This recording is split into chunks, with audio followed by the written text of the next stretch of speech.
呢條片開始之前啊，記得訂閱我個 YouTube channel， 同埋記得 follow 我 IG 同埋 Facebook 啊，咁就功德無量啦。正所謂工欲善其事，必先利其器啊！我揀嘅拍 vlog 神器一定要夠實用同埋輕便啊！ Hello， 程志美，今次咧我就會講下我用開嘅拍 vlog 神器啊 ！Let's go！ 今次講嘅拍 vlog 神器大部分我之前咧都做過測試嘅，咁我會將條片嘅 link 放喺片尾度㗎。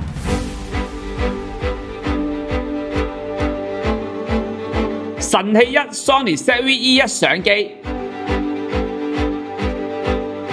咁啊，首先講下點解會用呢一部啊 Sony ZV-E1 啊，咁啊因為睇佢呢個機身咧細啦，同埋輕巧啦，另外就係用 full frame 嘅 sensor 啦，出嚟嘅畫質效果係好好啊，同埋咧呢部機咧基本上我覺得都係一部 A7S3啊，佢嘅高畫素嘅表現係好好嘅，意思就係咧喺一啲唔夠光嘅環境拍攝咧都可以拍到咧好清晰嘅畫面，同埋咧雜訊都係比較少噶，同埋呢部機有啲功能都幾好用嘅，譬如嗰個電子防震 Dynamic Active Mode 啊，手持拍攝嘅時候都可以好穩定啊，都近似 Gimbal 拍出嚟嘅效果啊！如果用呢部相機自拍嘅話咧，我會建議大家咧就用翻 Sony 嘅16至35mm 4光圈嘅鏡頭啦，又或者而家最新出嗰支咧16至25mm 2.8嘅 G Lens 都好好嘅。我自己就會比較中意啲16至25mm， 因為比較細緻同埋有大光圈啊，同埋我拍 vlog 嘅時候咧，通常都用到最歪嗰一段嘅16mm嘅，有個好處就係用16mm 拍出嚟咧個背景可以多啲，個人啊可以咧瘦翻啲。希望Sony遲啲都會出一啲咧長少少嘅 Tele 嘅 zoom 嘅鏡頭啊，因為拍 vlog 嘅時候除咗拍 wide shot 之外咧，好多時都要拍啲 close up 嘅畫面，需要支長啲焦距嘅 zoom lens 就會比較方便啲啦。又或者大家可以選擇一啲咧天涯鏡去用嘅，不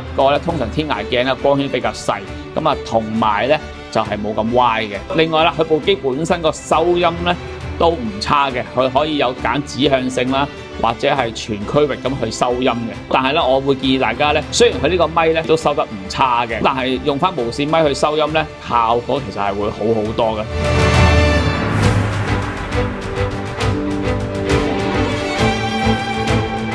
神器二 DJI Mic 2同埋呢個最新出嘅 DJI Camera Adapter。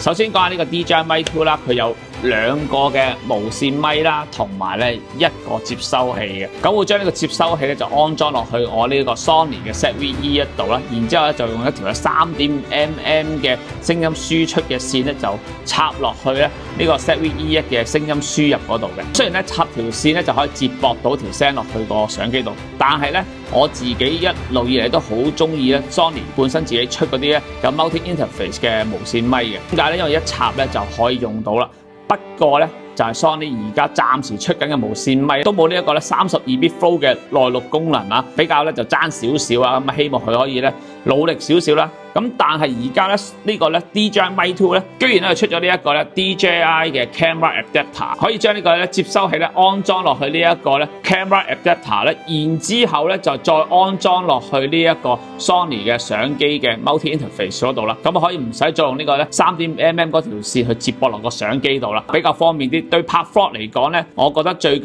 要有咁方便得咁方便。另外咧就用咗呢個咧 Multi Interface Adapter 咧，有個好處就係咧可以減低咗咧3.5mm 嗰條線產生嘅 noise 啊，全 digital 嘅 output 啦，正。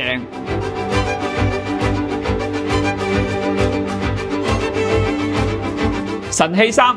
DJI Pocket 3。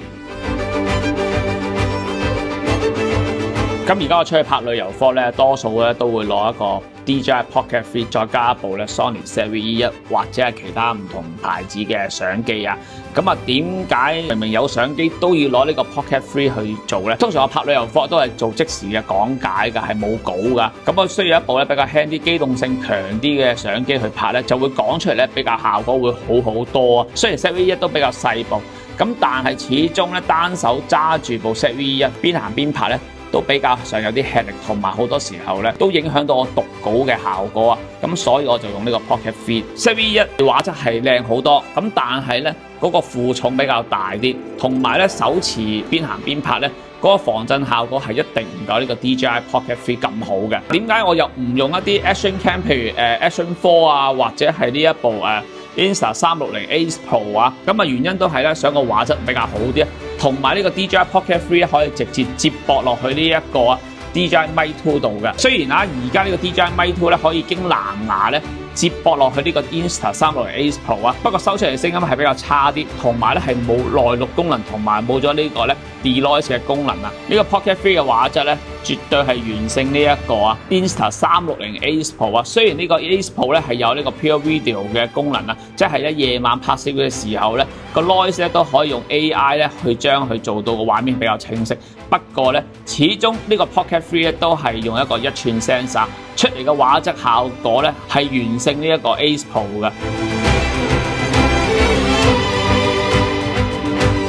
神器4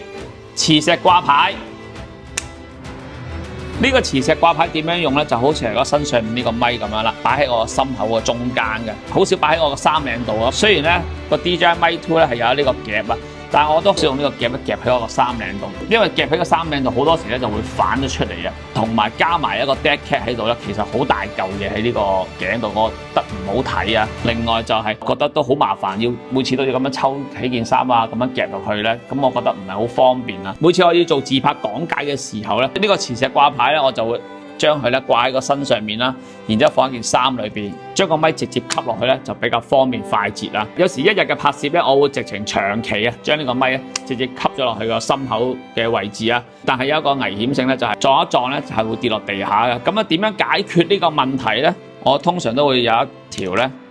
好幼嘅皮繩啊，咁掛咗上喺個身上面啦，然之後咧將個咪呢個夾咧夾咗落去皮繩度，然之後就再吸落去嗰個磁吸度。咁樣做咧就可以確保呢個無線咪咧就冇咁容易跌落地下唔見咗啦。今次就講住咁多先，下次會講下啲腳架同埋燈光嘅神器。